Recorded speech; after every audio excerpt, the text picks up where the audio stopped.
Is yet another battlefront for political players to test their firepower ahead of next year's general election. For Jubilee Party and its party leader, President Uhuru Kenyatta, it is a chance to reassert his authority in his backyard. For his deputy, William Ruto, it is a chance to gauge the acceptance of the United Democratic Alliance Party, a party that he hopes to use as his vehicle in next year's general election. Jeff Kirui, KTN News. All right, so not a new face here on KTN News Center. In KTN News, I'm talking about political analyst who's also an advocate, Dunstan Omari, joining us from our city center studio. So, Wakili, looks like there is a problem in the political paradise because now UDA, that was seen as a united party, is looks like it's having a bit of some cracks because Moses Kuria now will no longer field a candidate for his political party, the People's Empowerment Party. The reality on the ground is that UDA has 4 more stages before it is complete to appear before the ballot 2022. UDA, as it was formed, is true for now it is a members of parliament's party. The reason why William Ruto is keeping the members of parliament is because he is scared that there might be an impeachment in parliament to remove him. So the more he keeps the senators and the more he keeps the members of parliament, whether they are very unpopular on the ground, he's using them for protection against the impeachment. The likes of Moses Kuria fall in that group. 2, William Ruto come towards January, you will start seeing now him going for the popular candidates in those areas where MPs are sitting. That time, the likes of Kuria, the likes of the others will be shed off because that time there can by law there can't be an impeachment 3 months before the election time has come. And 2, there will be an election in 22. Therefore, from March next year, people are really focusing on the elections. That time, William Ruto will nominate and give tickets people who are very loyal, and 2, people who are wanted by the people.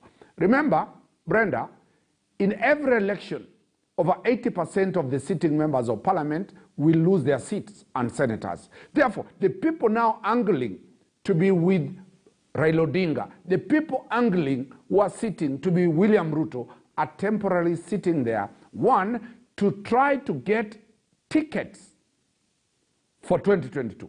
We saw this issue arise in the Rift Valley region, where whoever gets the ticket of UDA, there will be no election.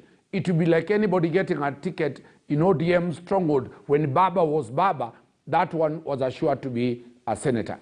In Mount Kenya region, the only key factor everybody is hanging on his tail is William Ruto. All the other members of parliament, all the elected members of parliament have no people behind them. They are hanging on the goodwill of William Ruto. So the reality is going to down. We are going to see a lot of dissent. We are going to see members of parliament jumping to Uhuru Kenyatta's camp, and also from Uhuru Kenyatta's camp coming to William Ruto. All right, so Akili, from your explanation, what you're telling us, this doesn't have anything to do with, this division that we're seeing within UDA based because of the Kiambaa by-election, doesn't have anything to do with people fighting for the supremacy battle within the central region, because that is what we are seeing with Moses Kuria's political party winning that seat in Juja. Now he was eyeing Kiambaa. Probably he wanted to have a say in the central when it comes to politics. There was a problem in William Ruto's camp. Could William Ruto, after the president said in Sagana that watu wanapitia dirisha to my bedroom, he was saying, how can William Ruto, my deputy, come to contest and compete against me here? William Ruto strategically pulled out and fronted surrogates called Moses Kuria's parties and other parties. Now that the battle has come out openly, and seems that the BBI that William Ruto was so scared about, the courts have now pronounced the battle, it is no longer about William Ruto. the battle of Raila Odinga and President Uhuru Kenyatta has shifted from William Ruto to the courts. William Ruto has now said, I will have to front my own people in the bedroom of President Uhuru Kenyatta. But then, right now, the president's focus is not me. But then, Omari, then why is it so easy for UDA to field a candidate for Kiambaa constituency, and it was not easy for them to field a candidate for Juja parliamentary by-election? The nominations for Juja came before the judges had declared BBI an illegality. The BBI monster was rolling, and there was fear it was going to consume William Ruto. That is why William Ruto could not front a UDA candidate in Juja.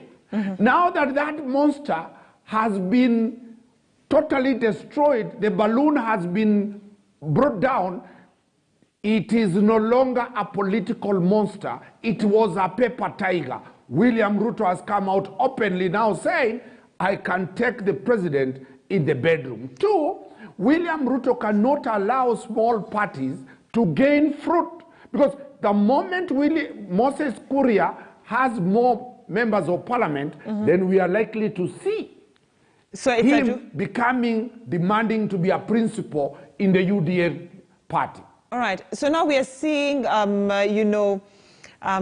political statements coming out, saying that UDA is a brainchild of Johnston Muthama, the former senator, Johnston Muthama, and this has not gone down well with UDA supporters in terms of the members of parliament. And members of parliament here, I'm talking about MPs and senators, because this whole UDA bath, this political vehicle, has always been thought about to be the brainchild of the DP himself. The DP himself cannot register a party. He must use a surrogate called Senator, my client, Senator Muthama, who has two things. One, he has resources of his. The members of parliament are depending on William Ruto's resources. Two, Senator Muthama has been the brainchild in CORD. He was the person in control of NASA. Therefore, he has experience. He's a seasoned guy. Muthama was the brainchild. If you check NAC of Kibaki, when NAC was being registered, Senator Muthama was the guy behind the registration. And therefore, he comes on board with experience, with the resources, and without any baggage. When Agnes Kavindu won the election of Machakos at Machakos, senatorial post, the members of parliament started making some noise that, oh, you see, Muthama is the chair and he has lost in Ukambani. But William Ruto is looking at one who will fund UDA. Right.